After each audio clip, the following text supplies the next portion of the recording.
Good evening. I'm Jack Bradley in for Steve Lance. Pausing attacks on Ukraine's energy and infrastructure. That's what Russian President Vladimir Putin agreed to after a lengthy call with President Trump. But Russia still has demands, and Ukraine wants more details on them. Joining us now live is NTD's White House correspondent Iris Tao. Iris, good evening. What was and what was not achieved during the high-level talks today?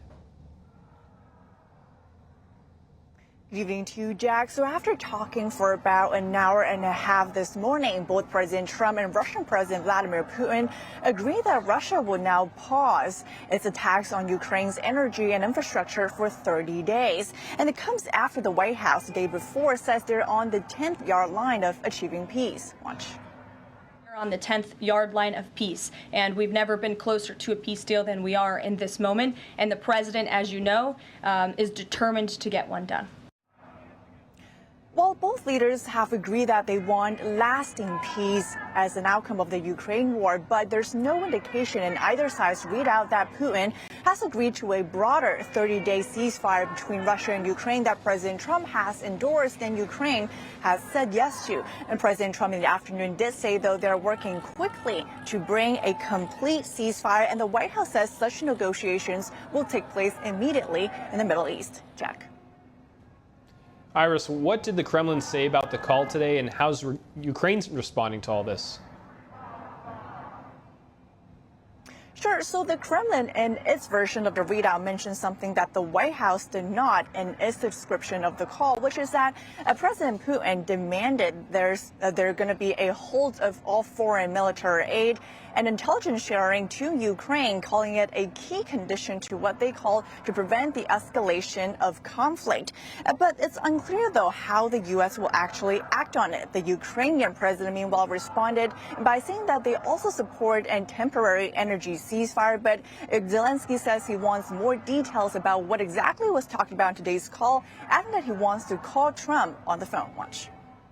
Ми ж підтримуємо всі кроки щодо закінчення війни. Ми і будемо підтримувати, але для того, щоб щось підтримувати, треба розуміти, що конкретно. And Zelensky also emphasized that Ukraine also needs to be part of the negotiations. He asked that he does not want its allies to actually pause military aid to Ukraine. But of course, the biggest question is how the U.S. will act next. Remember, just about 2 weeks ago, after that contentious Oval Office meeting here at the White House, the U.S. did once pause its aid as well as intelligence sharing to Ukraine. And that's, of course, before resuming them just last week. Jack. Now, in addition to these upcoming negotiations between the U.S. and Russia, what else are we expecting to see next? So the Kremlin in its readout says that Putin told Trump that tomorrow on Wednesday there will be a prisoner swap between Russia and Ukraine involving 175 people on each side. And Kremlin says as a good gesture is also going to give back Ukraine some wounded soldiers. But Zelensky in his response semi-pushed back, saying that that prisoner exchange was already pre-planned. And in addition to that, which we're going to see tomorrow, there will be some long-term things that we could be looking out for. During the call, the White House says that both leaders talked about an improved relation between U.S. and Russia, which could involve what the White House calls enormous economic deals. Jack. Iris, thank you very much for that update. And now President Trump today signing an official memorandum removing DEI programs from the Foreign Service. Now, this federal mechanism operates under the State Department and serves as a main communicator with foreign governments. The order seeks to prevent Foreign Service officers to recruit based on race, color, religion, sex, or national origin. It also directs staff to refrain from promoting DEI ideology while in their official capacity. And lawmakers on both sides of the aisle favorably view the Trump administration's attempt to end the Russia-Ukraine war. Our Washington correspondent Luis Eduardo Martinez has more on this story. Even with an unbelievable amount of effort by the United States, where there's been spring offensive, there's been tanks, there's been additional weaponry, there's been advanced weaponry, that line has not moved. If this was just set to continue, we would see a war of attrition and perhaps ultimate Russia marching across Ukraine and an ultimate loss by Ukraine. Since 2022, Congress has approved over $170 billion in aid for Ukraine through 5 supplemental appropriations, but the appetite to continue funding the defense of Ukraine is waning on Capitol Hill. They could have had peace a long time ago if they wanted it. In this particular case, if Mr. Putin is changing his mind and he is recognizing the damage that it's doing to his economy, the damage that it's done to his military already, and he's now looking for a way out, as long as it is an enforceable peace, then I think we might be able to move forward. Congressional Democrats have softened their opposition to President Trump's approach to peace negotiations in between Russia and Ukraine, but have demanded that the terms of the settlement provide for a just peace for Ukraine. Look, I was one of the few people who, with the Congressional Progressive Caucus, said that we should have diplomacy years ago. And I appreciate the desire for peace, but it has to be a just peace. It can't be telling Zelensky to give up a part of his country. I'm glad they've taken that step. I'm glad the administration is now intelligence sharing again with Ukraine, and I'm glad that we've unpaused the aid to Ukraine. So I'm glad they've reversed course on all those things. And if Russia doesn't agree to it, then the administration needs to see that it is Russia that wants to continue the war, to continue the killings, as the president says. Despite the changing winds within the Democratic conference, there is still not a consensus as to what a just peace looks like. Instead, Democratic Minority Leader Hakeem Jeffries and Democratic Minority Leader Chuck Schumer have pivoted to national politics while they define their strategy. Sunday, we had a good conversation about the path forward, particularly as it relates to making sure we all speak with one voice in the effort to stop these Medicaid cuts from ever being enacted into law. And it's worth noting that some lawmakers within the Republican conference, like Congressman Thomas Massey, argue that the Russia-Ukraine war and the conflicts in the Middle East are wars that the U.S. should not be involved in. Reporting from Washington, D.C., Luis Eduardo Martinez, NTD News. With Putin agreeing to a partial ceasefire in its war with Ukraine, what's at stake in the negotiations going forward? To break this down, we're joined by Joel Rubin, who's the former Deputy Assistant Secretary of State. Joel Rubin, thank you very much for joining us here today. My pleasure. Thanks, Jack. Now, the call between Trump and Putin, what is in it on the negotiating table for Russia and Ukraine? It's a very interesting moment because this is an American diplomacy that's unorthodox from what we've seen in recent years, where President Trump has decided that he wants to be pulling the deal together himself.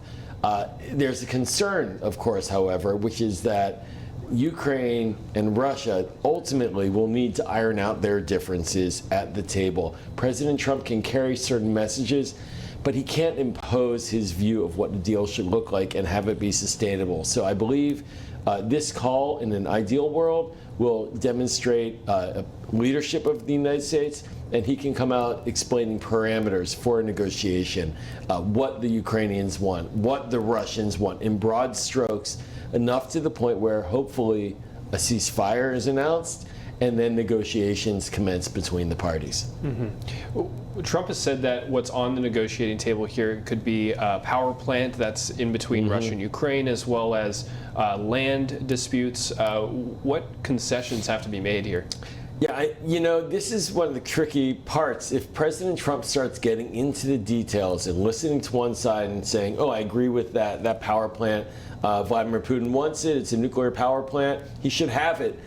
He has to get approval from the Ukrainians for there to be confidence in the bigger picture issues related to security guarantees, related to territory that Russia will continue to control, related to future acts by Ukraine, for example, in their economy, their freedom, their ability to work with NATO countries and the European Union. All of these are very important details. President Trump can't fix all of them alone in a phone call. So if he gets into these details, I worry that he is going to start to get pulled in either direction. Rather than being the guidepost of the negotiation, he'll be seen as a leverage point for either side. And that will not work. That will not create a sustainable deal that both sides can live with and adhere to.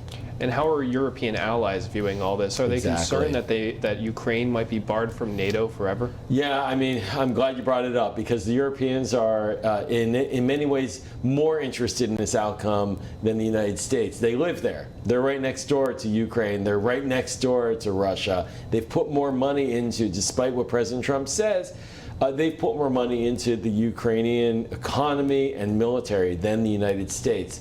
And so they will want a relationship with Ukraine. Ukraine has the largest army in Europe right now, and the question of what does it look like is up for grabs. Vladimir Putin and Russia, they do not want any relationship between Ukraine and NATO. President Biden in the past talked about a pathway to NATO membership. Ukraine wants to be in NATO.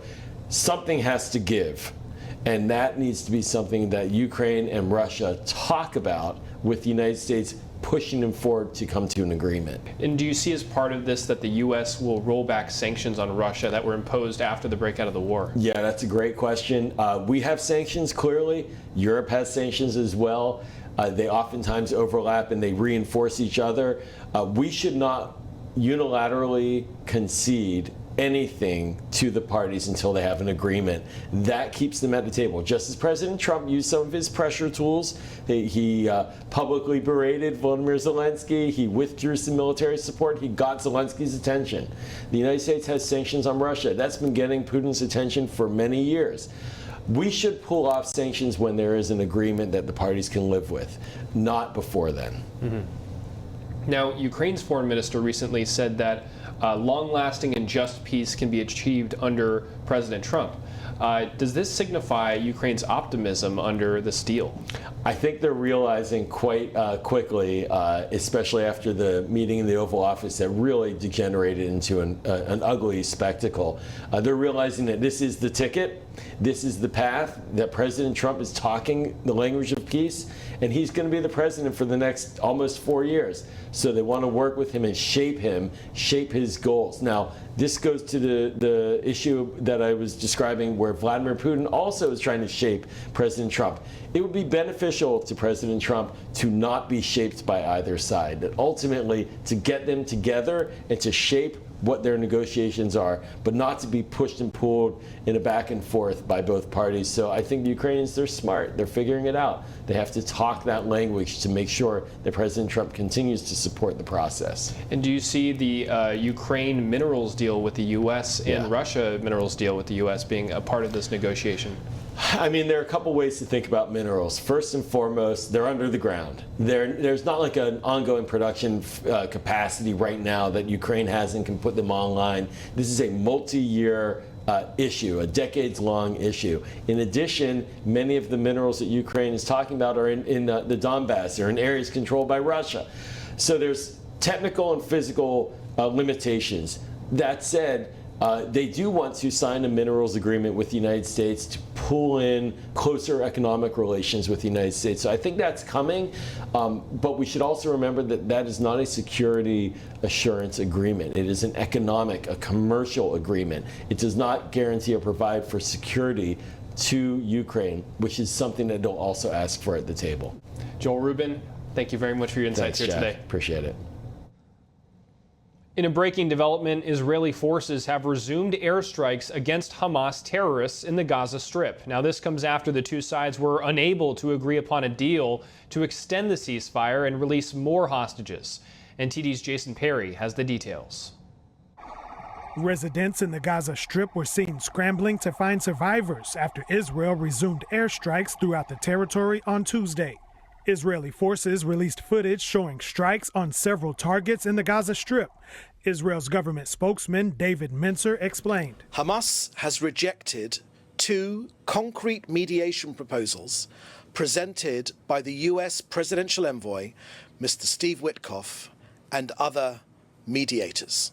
Secondly, Israel has knowledge that Hamas was planning to carry out terrorist attacks against Israel. Hamas was using the ceasefire to build up its forces and rearm to re-attack.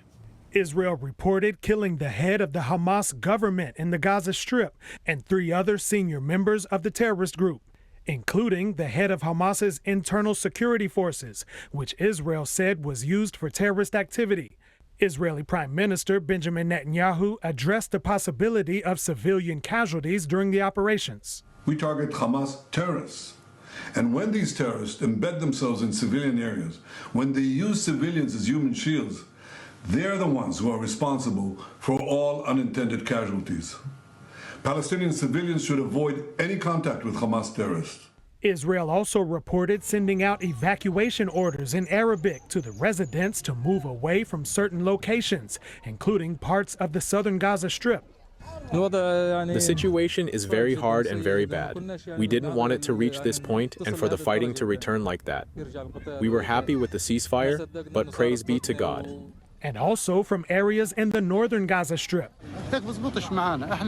What is happening with us is not right. Why is our life disrupted while all other countries are doing well? This comes as 59 hostages are still being held captive in the Gaza Strip, fewer than half of whom are believed to still be alive. Israel's defense minister, Israel Katz, gave a warning to Hamas on Tuesday. Hamas must understand that the rules of the game have changed, and if it does not immediately release all the kidnapped men and women, the gates of hell will open, and it will find the full might of the IDF in the air, at sea, and on land facing it until it is completely destroyed. Meanwhile, Qatar's prime minister and Egypt's foreign ministry both called for an immediate ceasefire in the Gaza Strip. Jason Perry, NTD News. An unexpectedly long journey to space has finally come to a close. 2 NASA astronauts arriving safely back on Earth tonight after being stranded in orbit for 9 months. At around 6 p.m. Eastern Time, a SpaceX Dragon capsule carrying astronauts Sonny Williams and Butch Wilmore touched down off the coast of Florida.